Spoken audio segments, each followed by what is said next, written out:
Hello दोस्तों, नमस्कार। हर हर महादेव। आप सभी कैसे हो? आशा करता हूँ कि महादेव की कृपा से आप सभी राजी खुशी और मज़े में होंगे। हमारे रोज़ाना मोटिवेट चैनल में आप सभी का बहुत बहुत स्वागत है। दोस्तों, जैसा कि आप सभी जानते हैं कि महादेव कितने भोले और सौम्य हैं कि वो अपने भक्तों की बातों में आकर कुछ भी कर देते हैं। कुछ सच्ची निष्ठा और लगन वाले लोग ऐसा कुछ कर देते हैं जिससे भगवान को भी वो सब करना पड़ जाता है जिसको ना करने की उन्होंने सौगंध खाई थी, जैसा कि इस कहानी में हुआ। तो चलिए जानते हैं। कई बार हम परिस्थितियों के कारण या फिर भावनाओं में बहकर कुछ ऐसे फैसले कर देते हैं जिससे हमारा कर्म प्रभावित होता है। आपको कर्म क्यों करना चाहिए, सुने भगवान शिव और किसान की कथा। भगवान श्री कृष्ण ने कहा है कि कर्म करो।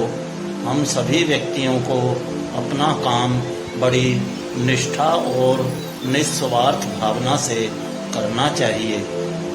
गीता में भी भगवान श्री कृष्ण ने कहा है कि कर्म करो लेकिन फल की चिंता मत करो, क्योंकि कर्म करना ही व्यक्ति के अधिकार में है, उसका फल नहीं।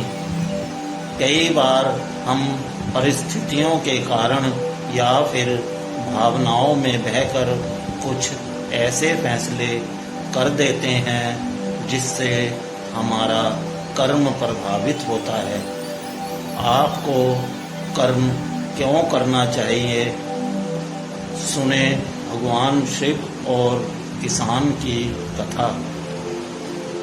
एक बार भगवान शंकर पृथ्वीवासियों पर कुपित हो गए और माता पार्वती को साक्षी मानकर संकल्प किया कि वह जब तक पृथ्वीवासी नहीं सुधरेंगे तब तक वे शंख नहीं बजाएंगे। देव जानते थे कि शंकर भगवान शंख बजाएंगे तभी बरसात होगी। इससे घोर अकाल पड़ गया। पानी की एक बूंद तक नहीं बरसी। धरती पर त्राहिमाम मच गया।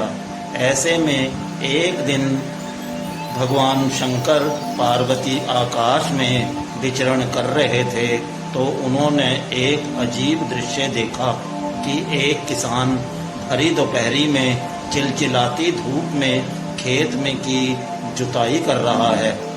पसीने में नहाया मगर अपनी धुन में बहुत मगन। जमीन पत्थर की तरह सख्त हो गई थी, फिर भी वह जी तोड़ मेहनत कर रहा था।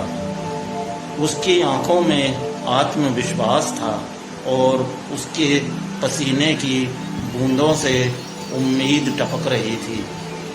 भोलेनाथ व पार्वती बदले हुए भेष में आकाश से नीचे उतरे और उस आदमी से कहा, अरे भाई, तू क्यों बेकार कष्ट उठा रहा है? सूखी बंजर धरती में केवल पसीना बहाने से भी खेती नहीं होती। किसान ने हल चलाते चलाते ही जवाब दिया, हाँ बिल्कुल ठीक कह रहे हैं श्रीमान, मगर हल चलाने का गुण भूल ना जाऊं, इसलिए मैं हर साल पूरी लगन के साथ जुताई करता हूँ। जुताई करना भूल गया तो केवल वर्षा से खेती तो नहीं हो सकेगी। मेहनत का अपना ही परम आनंद है। मैं लोभ के लिए खेती नहीं करता।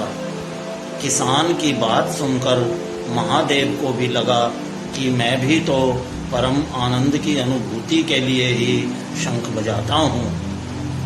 मुझे भी शंख बजाए 1 बरस बीत गया। कहीं शंख बजाना भूल तो नहीं गया। उन्होंने तुरंत अपनी झोली से शंख निकाला और जोर से फूंका। चारों ओर बादल की घटाएं घुमड़ पड़ी, बिजली चमकने लगी और जोरदार बारिश होने लगी। इस वर्षा के स्वागत में किसान के पसीने की बूंदें पहले ही खेत में गिरकर चमक रही थी। हमारा जो काम है उसे हम पूरी निष्ठा से बिना किसी लोभ लालच के करना चाहिए, इसी में परम सुख है। तो दोस्तों, इस कहानी का सार यही निकलता है कि हमें कोई भी काम पूरी निष्ठा और शिद्दत से करना चाहिए, परिणाम की चिंता किए बिना। भोलेनाथ किसान को क्या पता था कि उसके पास कौन खड़े हैं। वो तो अपने काम में इतना मगन था और अपनी बात कहता चला गया और महादेव उसकी बातों में आकर शंख बजा बैठे कि कहीं मैं भी तो शंख बजाना नहीं भूल गया। और किसान की निष्ठा और लगन ने अपना रंग दिखा दिया। फिर जो हुआ परिणाम आपके सामने है। तो दोस्तों, अगर वीडियो कहानी अच्छी लगी है तो लाइक शेयर के साथ साथ चैनल को भी सब्सक्राइब करके बेल के बटन को भी जरूर दबा दें। महादेव की आप सभी पर कृपा बनी रहे। तो मिलते हैं एक और कहानी वीडियो के साथ। तब तक के लिए नमस्कार। हर हर महादेव।